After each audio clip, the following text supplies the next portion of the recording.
ఇక చివరిదైనటువంటి ఆఖరిదైనటువంటి రాశి మీనరాశి. ఏదైతే షష్టగ్రహ కూటమి అనుకుంటున్నామో అది మీనరాశిలో ఏర్పడుతూ ఉంది. ఆ శనితో కలిపి 6 గ్రహాలు ఉగాది నాడు మీనరాశిలో ఉంటున్నాయి.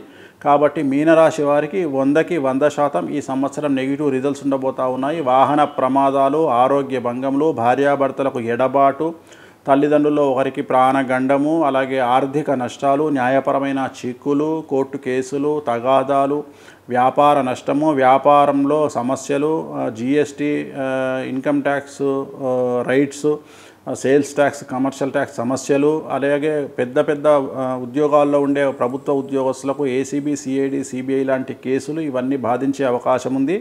సో ఈ సంవత్సరం మీకు ఖచ్చితంగా కష్టకాలం అని చెప్పాలి. సో తిరునల్లార్ శనేశ్వర ఆలయంలో ప్రత్యేకమైన శని పూజ నిర్వహించడం ద్వారా సమస్యల నుండి పూర్తిగా బయటపడేటువంటి అవకాశాలు కనిపిస్తూ ఉన్నాయి. ఇవి